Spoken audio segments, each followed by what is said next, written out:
આ સાથે બનાસકાંઠામાં મેઘરાજાએ કહેર વરસાવ્યો છે ત્યારે અનેક લોકોએ આ વરસાદી કહેરમાં પોતાના જીવ ગુમાવ્યા છે। ખરા નજીક નર્મદા કેનાલમાંથી 12 જેટલા મૃતદેહ મળી આવ્યા છે।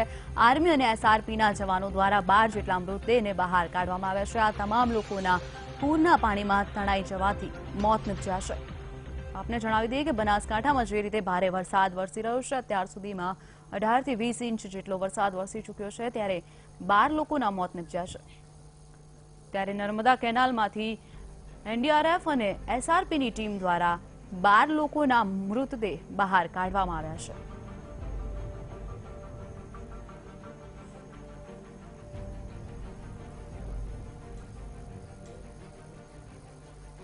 જે રીતે ભારે વરસાદ વરસેલો જોવા મળે છે તેના કારણે 12 લોકોના મોત નિપજ્યા છે।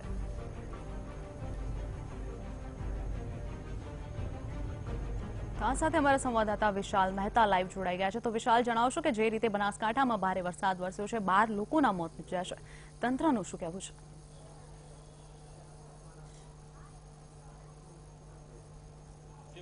આકાશી આફત આવીને બનાસકાંઠા પર વરસી છે ત્યારે ક્યાંક ને ક્યાંક ઘણા બધા ગામડાઓ છે જે બેટમાં ફેરવાઈ ગયા છે। જે મહત્વની વાત કરી કે જે ગામડાની અંદર જે મકાનો હતા તે ધરાશયી થવાના કારણે આ મોટા બનાવો બહાર આવ્યા છે। તેમાં ખાસ કરીને જોવા જઈએ તો આજે 12નો આંકડો તો મૃત્યુ આંક 12 થી વધીને 25 પહોંચી ગયો છે, જેમાં રૂણી ગામની અંદર જે લોકો મરી ગયા છે, રૂણી ગામની અંદર જે મૃત્યુનો આંક છે તે ટોટલ 19 પહોંચ્યો છે, જેની અંદર કુલ જોવા જઈએ તો 17+2 એટલે કે 19 લોકો મર્યા છે, જેમાંથી 17 લોકો છે તે એક જ પરિવારના લોકો છે જે લોકો પોતાના જીવ બચાવવા ગયા હતા ત્યારે એ દરમિયાનની અંદર જ મરી ગયા હતા। ત્યારે આપણી સાથે કેટલાક લોકો ઉપસ્થિત છે જે આપણને બતાવશે કે આ ઘટના કેવી રીતે બની અને ઘટનાના તે પોતે ચશ્મદીર ગવાહ છે, તે લોકોએ સમગ્ર માહિતી જાણી હતી। તો જાણીએ કે આપણે શું કહેવા માંગે છે। શું નામ છે આપનું? રમેશભાઈ, કેવી રીતે આ ઘટના બની, કેટલા લોકો મરી ગયા, જયારે પાણી ઓસર્યા છે ત્યારે આ બધી ડેડ બોડી બહાર આવી છે, શું છે સમગ્ર માહિતી? હાલ તો સાહેબ 15 ડેડ બોડી કાઢી છે અને બાકીની ચાલુ છે કામગીરી। એક જ પરિવારના છે સભ્યો અને મૃત્યુ પામ્યા છે। એ લોકો મકાન ઉપર બેઠા હતા, મકાનની છત ઉપર ચડી ગયા હતા, તો વરસાદને કારણે મકાનની છત પણ ધરાશય થઈ ગઈ અને લોકોના મૃત્યુ પામ્યા છે। લોકો રહે। આપનું શું નામ છે? રમેશભાઈ, શું છે સમગ્ર માહિતી, તમે શું કહો? એક જ પરિવારના 17 સભ્યો મોતને ભેટ્યા છે। એમાં 7 મહિલાઓ, 8 પુરુષો અને 2 બાળકોનો સમાવેશ થાય છે। આ બહુ દુઃખદ ઘટના ગણાવી શકાય। આવી ઘટના ક્યારે જીવનમાં ના બને એવી ભગવાન પાસે પ્રાર્થના કરીએ છીએ। જ્યારે એક જ પરિવારના આટલા બધા સભ્યો મરી ગયા છે ત્યારે આપણી સાથે સ્થાનિક પોલીસના અધિકારી પણ જોડાયા છે। આપણે તેમની સાથે વાત કરવાની કોશિશ કરીશું કે સમગ્ર ઘટના શું છે। સ્થાનિક એએસપી છે અક્ષય રાજ સાહેબ, જે આપણને જણાવશે કે સમગ્ર માહોલ શું હતો અને કેવી રીતે સમગ્ર માહિતી બહાર આવી। સાહેબ, જે રીતે પાણી એક બાજુ વરસાદ બંધ થયો છે ત્યારે પાણી ઓસર્યા છે, પરંતુ તેને લઈને પણ એક મોટી ઘટના બહાર આવી છે કે ક્યાંક ને ક્યાંક પરિવારના સભ્યો મરી ગયા છે। કુલ આ મૃત્યુ આંક કેટલે સુધી પહોંચ્યો છે અને કઈ કઈ જગ્યાએ લોકો મર્યા છે? જો અમને અત્યારે 17 ડેડ બોડી છે એ રૂની ગામથી મળેલી છે। એ એકચ્યુઅલી એ લોકો એક છત ઉપર ચડેલા હતા, અમે ચોપરથી ટ્રાય કરેલી પરંતુ મકાન પડી જવાથી એ પાણીની ધારમાં વહી જવાથી એ લોકો મૃત્યુ પામેલા છે। એ 17 લોકો છે। એક ડેડ બોડી અમને ખારિયા વિસ્તારથી મળેલી છે અને 7 ડેડ બોડી અમને સિયોરી ખાતેથી મળેલી છે। આટલી મોટી હોનારતમાં હજી અમને આટલી ડેડ બોડી મળેલી છે અને અમારો રેસ્ક્યુ વર્ક હજી સુધી ચાલુ છે। સર, જે ગામડાઓ જે પાણીની ગરકાવ થઈ ગયેલા છે, હજી કેટલા લોકો બચાવવાના બાકી હશે અને રેસ્ક્યુ કામગીરીમાં કોણ કોણ જોડાયા છે, કઈ કઈ જગ્યાએ કામગીરી ચાલી રહી છે? રેસ્ક્યુ અત્યારે પણ ખારિયા, ટોટાણા અને એનાથી આગળના જે ગામડા છે ત્યાં ચાલુ છે। અમારી ગણતરી છે કે અમે આજ રાત સુધીમાં બધા લોકો જે લોકો ફસાયેલા છે એમને બહાર કાઢી લઈએ। જો નથી કાઢી શકતા તો અમે એ લોકોને ફૂડ પેકેટ્સ પણ એટલીસ્ટ આપી દઈએ।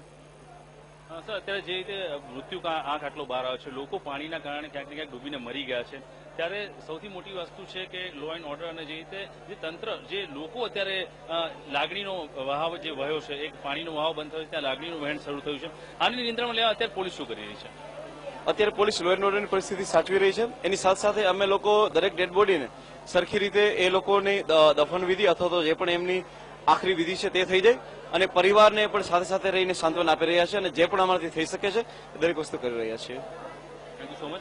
તો જોયું આપણે કે જે રીતે આકાશી આફતને લઈને અત્યારે બનાસકાંઠાની અંદર અનેક ગામો પાણીમાં ગરકાવ થઈ ગયા હતા અને જ્યારે પાણી વરસાદનું પાણી થમી ગયું છે ત્યારે લોકોની આંખોમાંથી હવે પાણી શરૂ થઈ ગયા છે અને ક્યાંક ને ક્યાંક લોકોના મૃત્યુઆંક જ્યાં જ્યાં વધી રહ્યા છે ત્યાં તેના સ્વજનોમાં ક્યાંક ને ક્યાંક દુઃખના વાદળો છવાયા છે, મોતનું માતમ છવાઈ ગયું છે અને એટલા માટે જ અત્યારે સિવિલ હોસ્પિટલની અંદર તમામ લોકો આવીને ઉમટી પડ્યા છે. તમે જોઈ રહ્યા છો કે સિવિલ હોસ્પિટલની અંદર તમને ઘોડાપુર જેવા દ્રશ્યો દેખાય છે કે સિવિલ હોસ્પિટલમાં ક્યાંક ને ક્યાંક લોકો અત્યારે પોતાના પરિવારને બચાવવા માટેની કોશિશ કરી રહ્યા છે. જે પરિવારના સભ્યો છે તેને આઈડેન્ટિફાઈ કરવાની કોશિશ કરી રહ્યા છે કારણ કે વધારેનો આંકડો અત્યારે વધીને ટોટલ 25 પહોંચ્યો છે કે 25 લોકો અલગ અલગ ગામની અંદર મરી ગયા છે. તેમાં સૌથી મોટો આંકડો જોવા જઈએ તો રૂણી ગામનો આંકડો છે. રૂણી ગામની અંદર એક જ પરિવારના 17 સભ્યોના મોત થયા છે. તે એક ખૂબ જ દુઃખદ ઘટના છે.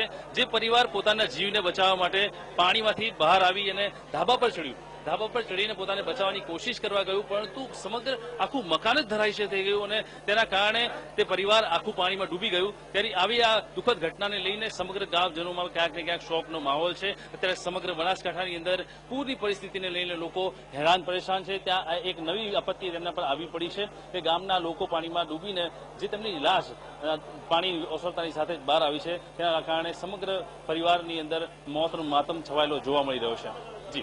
જી વિશાલ, સમગ્ર માહિતી બદલ આભાર.